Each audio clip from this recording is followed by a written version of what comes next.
Hey everyone, it is me again, your friendly neighborhood financial crash test dummy. Today we are diving into something a little heavy, something that hit me hard when I was younger, and frankly, still bugs me. We are talking about why it feels like it costs more to be poor. I mean, it sounds backward, right? You would think if you have less money, you would spend less. But that is not how it works in the real world. And trust me, I have learned this the hard way, burning through my hard-earned cash on things I thought were saving me money. I want to share 6 things I have stumbled upon. 6 areas where it feels like the deck is just stacked against folks who are living paycheck to paycheck, or like me, who used to chase every get. Rich, quick scheme out there. Now, I am not trying to get all political here, not my style. I am just laying out what I have seen, what I have experienced, and hopefully it gives you some food for thought, some warnings from my own missteps. Let us get into it. First up, food. This is a big one, right? We all gotta eat, and for most households, it is one of the biggest chunks of change going out. When I was younger, just starting out, thinking I knew everything about making money, I was also pretty clueless about saving it. I would often grab food from wherever was closest, thinking I was saving time, which I figured was money. Big mistake. Turns out where you buy your food makes a huge difference, especially if you are not rolling in dough. I remember seeing these charts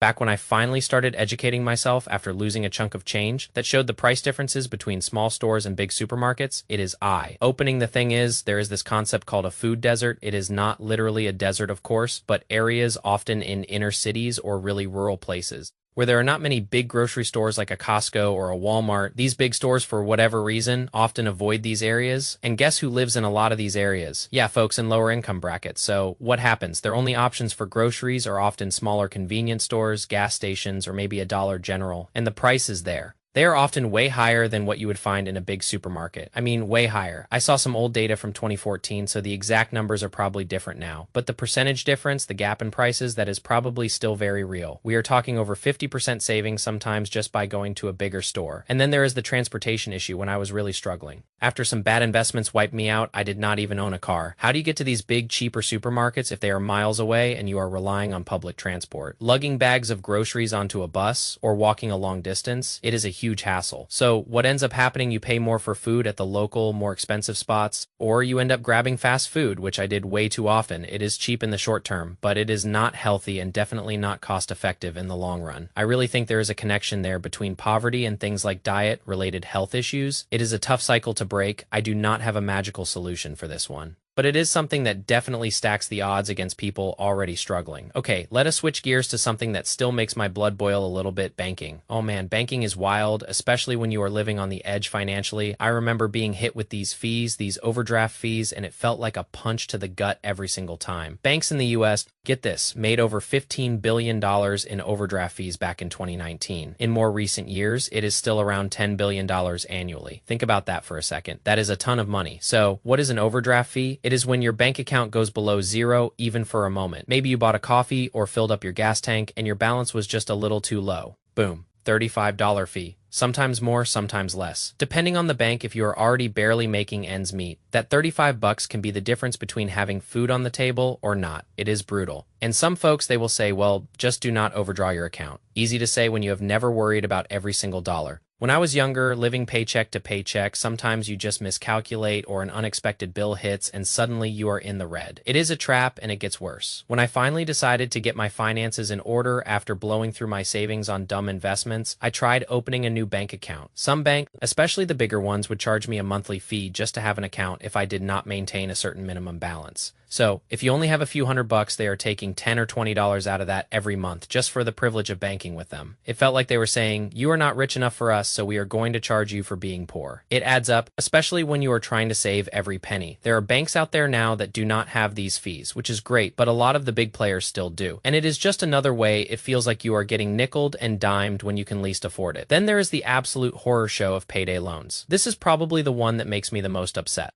These are incredibly predatory, designed to trap people in a cycle of debt. They advertise it like, hey, struggling with bills, we will give you some cash now. Pay us back when you get your next paycheck. Sounds good on the surface if you are desperate, right? But the interest rates, oh my goodness, the interest rates. We are talking annual percentage rates, APRs of 3, 4, even 500%. It is insane. These loans are often sought by people who cannot even get a regular credit card, so they are already in a tough spot and then they get sucked into this. It is a never-ending cycle for many. You take out a loan, pay back way more than you borrowed, and then you are short again for your next bills, so you take out another loan. I have seen ads for these everywhere, offering quick cash. It really grinds my gears because they are preying on people when they are most vulnerable. They are taking advantage of those in desperate situations. situations, and it is just fundamentally wrong. Avoid these at all costs. I mean, seriously, run the other way. All right, moving on from the soul-crushing stuff, let us talk about fines, parking tickets, speeding tickets, whatever kind of fine you can think of. On the surface, a $100 parking ticket seems like a $100 parking ticket for everyone, right? Wrong. Think about it in proportion to someone's income. If you are making $400 a week, that $100 ticket just ate up 25% of your entire weekly income. Ouch. That is a huge hit. That is groceries. That is a utility bill. That is a significant chunk of your life. Now imagine someone making $4,000 a week. That same $100 ticket is just 2.5% of their weekly income. They probably barely notice it. They just pay it, move on, probably forget about it by lunchtime. For someone struggling, that ticket can create a ripple effect, leading to more fees, more stress, and digging them deeper into a hole. It is not about the absolute number, it is about the relative impact. And that is where the inequality really shows. It is another example of how the system can disproportionately affect those who have less. And that brings me to another point that also feels a bit unfair: regressive taxes. Now, I am not trying to get into a political debate here. I just want to highlight how certain taxes can hit people differently based on their income. A good example is what they call a soda tax.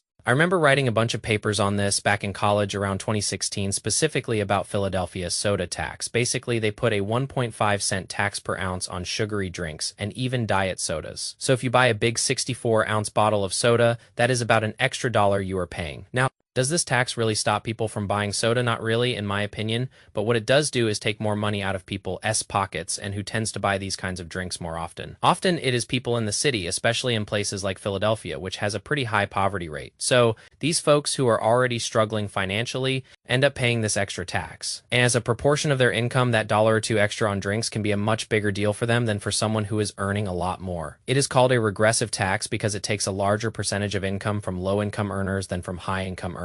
It is something worth being aware of, how these things can quietly eat away at the budgets of those who can least afford it. Finally, let us talk about something that is a bit more subtle, something most people do not even realize is happening, and that is credit cards and their processing fees. This one is a real head-scratcher and shows how wealth can subtly shift. I was reading an article, and while the source was a bit questionable, they quoted the Federal Reserve in Boston, which is pretty solid. What they found was that high-income consumers actually pay less, about $13 less per month through retail prices, and lower-income folks, they pay about 60 cents more. All because of these tiny fees that merchants pay. Let me break it down. Credit cards are almost like a secret tax that most people do not even know they are paying. A lot of people who are struggling living paycheck to paycheck, they use cash or debit cards. Wealthier people, middle and upper class, they tend to use credit cards often for the points, the cash back, the miles, all that good stuff. When you go to a store, say a grocery store, and you spend $100, you can pay with cash or you can tap your debit or credit card to you. It feels the same. So most people just use their card because it is convenient, no dealing with coins. But here's the kicker. To the grocery store, the merchant, they are paying a fee anywhere from 1.5 to 3.5% every time you use a card.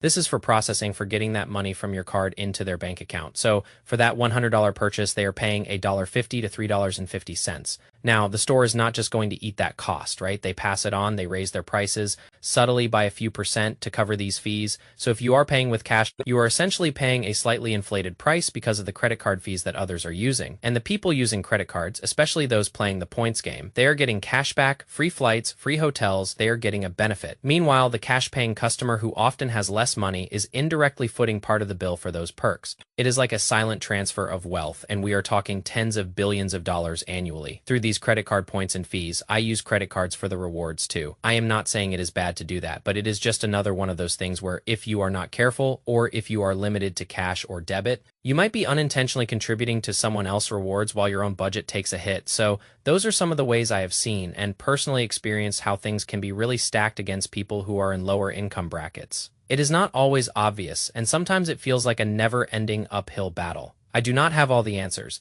but I hope by sharing my own screw-ups and what I have learned, it helps you see these things a little clearer. Maybe it helps you avoid some of the pitfalls I fell into. Let me know what you think, what other issues you have noticed, or if you have any ideas on what we can do about some of these things. Thanks for watching, and I hope you found some value in my ramblings. I will catch you all next time.